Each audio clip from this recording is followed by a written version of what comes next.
Bitcoin's elliptic curve and the math behind it. It's very interesting to me how this really works, because everything on an elliptic curve or in any modular form is a mirror of the other side in a way. So what we're going to be explaining here is the elliptic curve digital signature algorithm. So that would be ECDSA, elliptic curve digital signature algorithm. But this is a specific type of ECDSA curve, as in the SECP256k1 elliptic curve, which uses a specific set of numbers to satisfy the formula x cubed plus 7 equals y squared. That's the formula that every public key satisfies. So your generator point at G1 is going to have the x coordinate that is the same as your inverse, which is -1. X coordinates are always the same for both keys. Well, I say both keys. I haven't got to that yet. Every key has an inverse.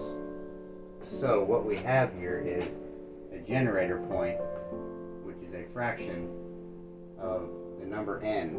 And I can't write n. It's a very big number. It's the biggest possible Bitcoin key. Well, if you subtract 1 from it, that's the largest possible Bitcoin key that you can make without having a collision with another key. So if you had a bigger number than that, it would just collide with a smaller number, so you could just use the smaller number instead. If you start at 0 and you go 1, 2, 3, 4, and you count all the way up to this big huge number up here, which is n minus 1 over 2, it continues on a loop over here to n plus 1 over 2. And the only reason I write it like that is because it's a very big number. I don't want to write it all out.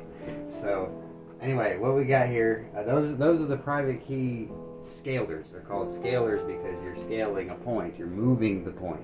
The point is already a result of a fraction. So now all you can do is raise it to the power of itself and multiply it that way. So what we have here is, I just picked a random point, P.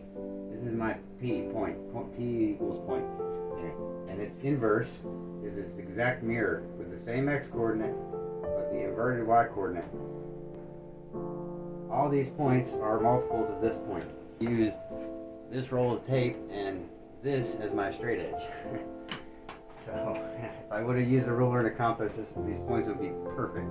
But anyway, so we have our point P. We want to add it to itself to get 2, right?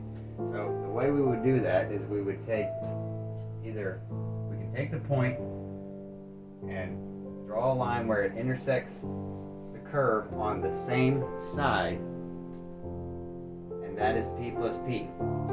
But in order to get 2P, you have to invert that, which is, it goes down here, and that's now the location of 2P, because in order to get 2 multiplied by P, which is G times P, because G is 1 and -1, the generator point, the original generator, is 1 and -1.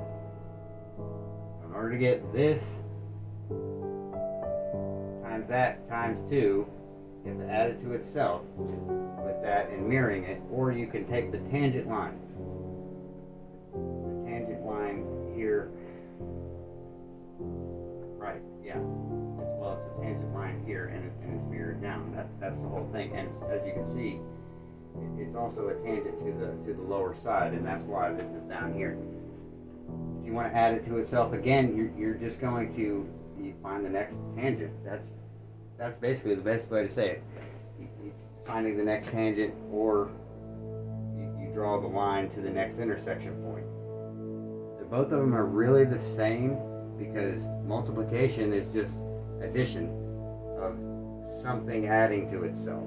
So if you have 2 times 2, that equals 4, you're actually saying move 2 places, and the result is 4. So here I'm saying move point really long number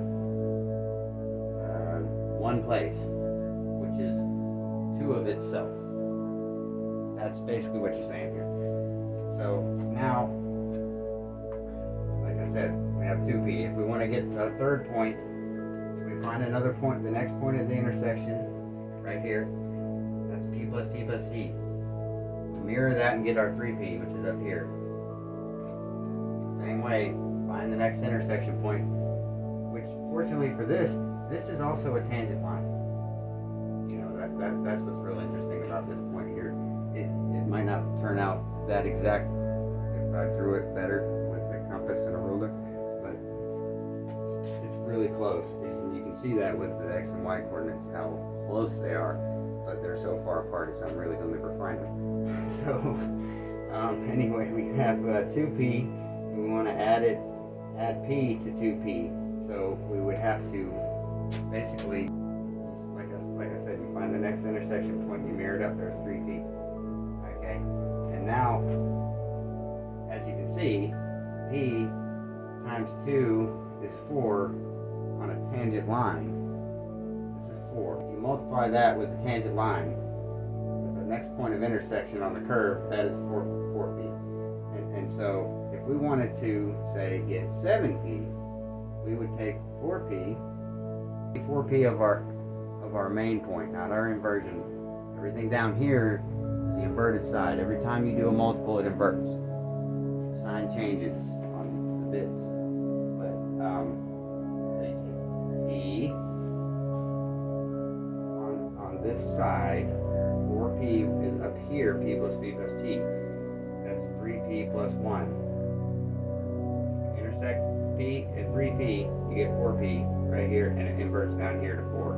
And that's where you also get 2 and 4. See? Let me say that again. This is our 2p, p plus p. We found the next intersection point to get p plus p. Its mirror is 2p. A lot of pb. I know. Alright, now we want 3. So we're going to add 2 and 1 together, which at the intersection point, because of the way the inversion works, if you continued this around, it would connect right here. That's why this works this way, because everything is continued around, and that's what it's kind of going on here. It's a quarter of a clock in 4 different ways. Like I said, we want 7p now. We're going to take 3p and 4p. We're going to add them together on our tangent. It's really hard to do without messing up the chart, but it's right there. And if you invert that down, it equals 7p. Now see, here's the only part you can't see on this. I don't know exactly where because I did not chart this graph with actual integers. N plus 1 and minus 1 over 2 could be around here or something. So it would go up here, and then it would start back over down here and come up. That's really what's going on here. I mean, you can think of it as just a circle, the clock, with N at the top. Biggest Bitcoin key plus 1. And then 1 and negative 1 here. Very large, very, very large numbers. This basically explains it on a graph right here. I'm going to make a screenshot video that shows the exact thing happening with the public keys, how you can multiply one by the other from one another. So you take the smaller number, smaller point, inverted point, negative point, whatever, is negative on the y-axis, and then you multiply it by whatever you want, whatever number, multiply it by a number. It'll be the same thing as the other point times one more of those numbers. So, in essence, what I'm trying to say here is, no matter what I multiply this by, this will be the same thing minus 1. So, p times, let's say it's 10,000. We'll call that X. It's the same thing as inverse P times 9,999. Inverse X in this point at this place would be at 10,001. That's kind of the idea behind that. But remember, when you get up to a certain number, it starts back over at 1. So that's the whole reason you can't divide in a modular form, like a circle or any continual loop, is because of the fact that it starts back over at 1. So if you divide or subtract, you'll end up at a negative number, not a decimal. Basically, decimals are our way of counting fractions in the form of slashes. Basically, we make 1 slash for every 10. So that's kind of how our counting works. There's a lot of insight into why the security is what it is, and as to why it really is a revolutionary type of currency.